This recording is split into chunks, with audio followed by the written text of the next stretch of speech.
Hello दोस्तों, कैसे हो आप लोग। Good morning. आज मैं आप लोगों को जयशंकर प्रसाद की रचनाओं को ट्रिकी वे में याद करने के लिए बताऊंगी और साथ में यह भी बताऊंगी कि छायावाद के प्रयोक्ता कौन हैं और उन्होंने किसको छायावाद के प्रवर्तक स्वीकार किए हैं। ठीक है, तो चलिए वीडियो स्टार्ट करते हैं। सबसे पहले है जयशंकर प्रसाद। जयशंकर प्रसाद का पहले जीवन परिचय देख लेते हैं, उसके बाद उसकी रचनाओं को ट्रिक से हम जानेंगे। ठीक है, तो चलिए देख लेते हैं पहले कि उसकी रचनाएं कैसी है। उसका जीवन परिचय पहले देख लेते हैं। ठीक है। ठीक। जयशंकर प्रसाद, इसका जन्म 1889 ईस्वी में काशी के प्रसिद्ध शुंघनी साहू परिवार में हुआ था तथा मृत्यु 1937 ईस्वी में हुए थे। ठीक है। माँ मुन्नी देवी और पिता देवी प्रसाद था। गुरु मोहनी लाल था। ये पूछते हैं कई बार। ठीक है। इसका बाल्य नाम जो है या उपनाम बोल सकते हैं झारखंडी था और ब्रज भाषा में कलाधर उपनाम से एक कविता करते थे और इसकी ब्रज भाषा की कविताएं चित्रधर 1918 में जो है संकलित है चित्रधार में। ठीक है। और प्रसाद की प्रथम कविता सावन पंचक सन 1906 में भारतेंदु पत्रिका में कलाधर उपनाम से प्रकाशित हुई थी। उर्वशी से लेकर महाराणा का महत्व तक की सभी रचनाएं द्विवेदी युग की है। ये भी पूछ सकते हैं कि द्विवेदी युग के जयशंकर प्रसाद के द्विवेदी युग की रचनाएं कौन सी हैं, ऐसा करके। तो आप देख सकते हैं कि उर्वशी से लेकर महाराणा का महत्व तक, जो कि यहाँ पे है उर्वशी से लेकर महाराणा के महत्व तक, यानी पूरा 10 जो है ये द्विवेदी युग की कविताएं हैं। ठीक है। उसके बाद है इसकी प्रथम कविता जो है, इसकी प्रथम छायावादी कविता प्रथम प्रभात सन 1918 ईस्वी में 2 संग्रहों में झरना और कानन कुसुम में संकलित है। ठीक है। प्रथम प्रभात को हिंदी का प्रथम छायावादी कविता मानी भी जाती है और प्रसाद की प्रथम पुस्तक का रचना उर्वशी है, जो कि एक चंपू काव्य है। ठीक। खड़ी बोली का प्रथम काव्य संग्रह कानन कुसुम है। इसकी कृति झरना को छायावाद का प्रथम काव्य संग्रह माना जाता है। इसे छायावाद की प्रथम प्रयोगशाला भी कहा जाता है। ये मोस्ट आईएमपी है फ्रेंड, तो इसको अच्छे से याद करना आप लोग, देखना। ठीक है। फिर आते हैं अब उसके बाद, सबसे पहले उसकी रचनाओं को देख लेते हैं, उसके बाद डिटेल में मैं बताऊंगी कि आशु के बारे में क्या है, कैसे माने, ऐसा करके। तो चलिए देख लेते हैं। ठीक है। मैं इसको ऐसे कर लेती हूँ, तब आप लोगों को दिखेंगे। ठीक। तो जयशंकर प्रसाद की रचनाएं हैं उर्वशी, वन मिलन, प्रेम राज। ये तीनों जो है 1909 की रचना है। अयोध्या का उद्धारक 1910, चोकोवच्छास 1910, वब्रवाहन वब्रुवाहन 1911, कानन कुसुम 1913, प्रेम पथिक 1913, करुणालय 1913, महाराणा का महत्व 1914, चित्रधार 1918, झरना 1918, आंसू 1925, लहर 1933 और कमायनी 1935 ईस्वी की रचना है। ठीक है। तो ये हुए रचना, और इसकी रचना को याद कैसे करेंगे, तो ट्रिकी वे में मैं यहाँ पे लिख दी हूँ। कैसे कि उर्वशी प्रेमराज से वन मिलन को आई 9 बजे। ठीक है। उर्वशी वन राज से प्रेम मिलन को आई 9 बजे और 10 को अयोध्या का उद्धारक, क्योंकि यहाँ एक सन है तो उस सन को भी मैं इंक्लूड की हूँ यहाँ पे, ताकि आपको अच्छे से याद हो जाए कि 10 में कौन सा है, 11 में इस टाइप का। तो इसी वजह से यहाँ लिखी हूँ 10 को अयोध्या का उद्धारक निकला, जिसमें नगर में छोको यानी शोक का वास हो गया, छोकोवसास हो गया, ऐसा। 11 को वब्रवाहन लेने आया, वब्रवाहन या वब्रवभु लेने आया राम को, ऐसा लिख सकते हो, अपने ये से बना सकते हो। लेकिन प्रेम पथिक जो है करुणा से 13 कुसुम बिछाए, 13 यहाँ पे 13 है तो इस वजह से मैं लिखी हूँ। प्रेम पथिक 13 कुसुम बिछाए और 14 को राम महाराणे के महत्व को बताया, और 14 को यहाँ पे है, 14 को महाराणा का महत्व बताया राम को। ठीक है। और 18 धार जिसको सुन के, ऐसा लिख सकते हो, जिसको सुन के 18 धार झरनों के रूप में।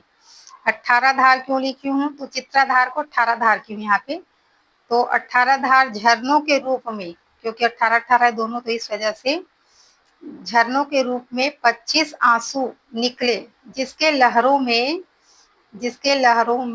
33 कामायनी डूब गए। ठीक है, 33, जिसके 35 लहरों में, यहाँ पे लिखती है जिसके 33 लहरों में 35 कामायनी डूब गए। ठीक है, तो ये हो गए। आप एक बार और देख लीजिए। उर्वशी प्रेम राज से वन मिलन पाई। 9 बजे 10 को अयोध्या का उद्धारक निकला, जिसके नगर में शोक का वास हो गया। 11 को वज्रवाहन या वज्रबाहु लेने आया राम को, लेकिन प्रेम प्रति करुणा से 13 कुसुम बिछाए और 14 को राम महाराजा के महत्व को बताया। और 18 को झरना के रूप में 25 आंसू निकले, जिसके 33 लहरों में, यहाँ पे मैं 33 लिख देती हूँ, जिसके 33 लहरों में, एक मिनट ना, यहाँ पे लिख देती हूँ मैं, जिसके 33 लहरों में, यहाँ पे। ठीक,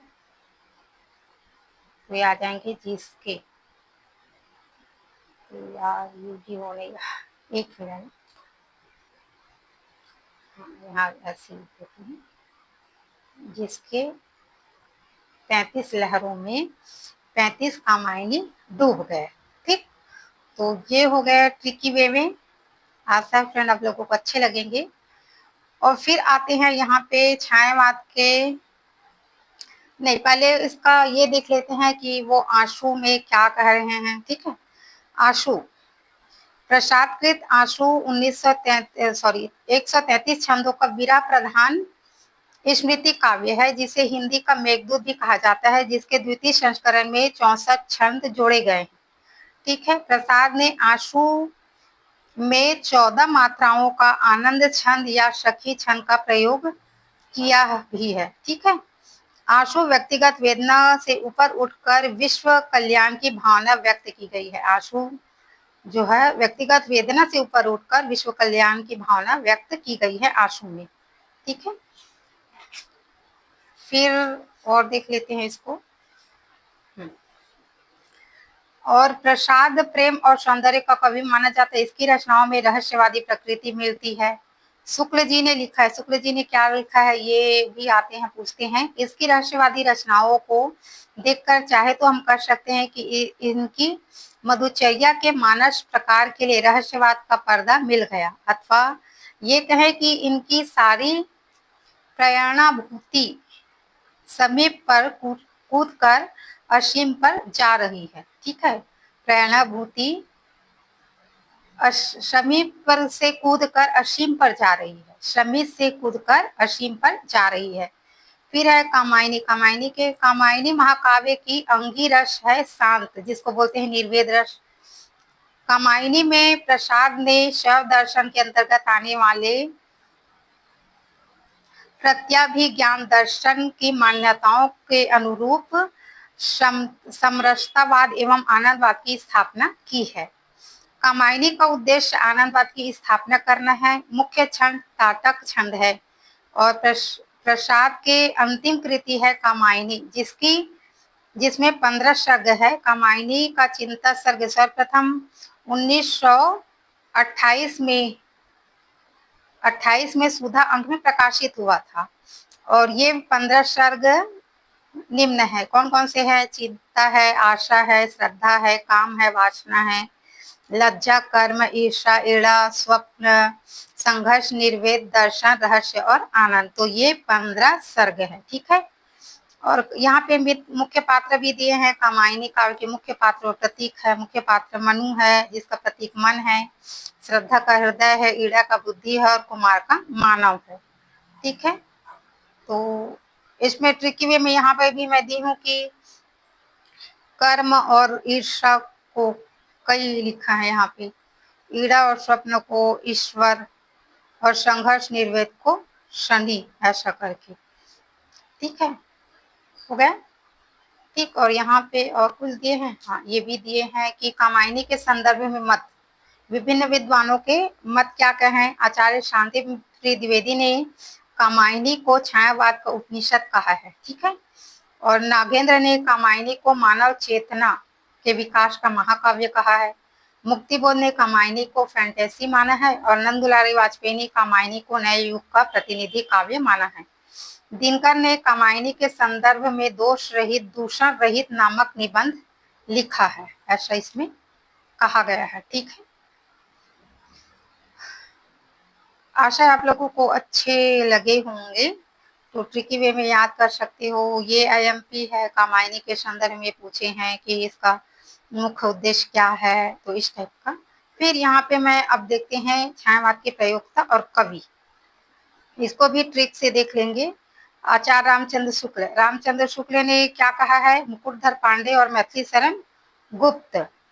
तो मुकुटधर पांडे यानी राम का मुकुट और कहाँ होते हैं, मैथिल में, ऐसा लिख सकते हो। तो राम से मुकुट और मैथिल ऐसा करके। नंद दुलारी वाजपेयी, नंद कौन है, सुमित्रा नंदन, तो नंद से नंद ऐसा। इलाचंद जोशी व शिवनाथ, तो जयशंकर, तो शंकर के माथे पे क्या रहता है, चंद। ठीक है, और शिव भी उसी का नाम है। तो यहाँ पे ट्रिकी वे में जयशंकर को इलाचंद, तो चंद, और शिव जयशंकर ऐसा। विनय मोहन शर्मा और प्रभाकर माछवी, माखन लाल, ठीक है, माखन लाल चतुर्वेदी। ठीक है, तो मोहन मावचे, मोहन प्रभाकर में माखन खा रहा है, ये ऐसे भी ट्रिक कर सकते हो। मोहन प्रभाकर में माखन खाते हैं। मोहन प्रभाकर में मोहन लाल शर्मा व प्रभाकर मावचे का मोहन प्रभाकर में माखन खाते हैं, ऐसा करके। तो ये हो गया ट्रिक, आशा है आप लोगों को पसंद आएंगे। ठीक है, और तो ये देख लीजिए आप लोग। ठीक है,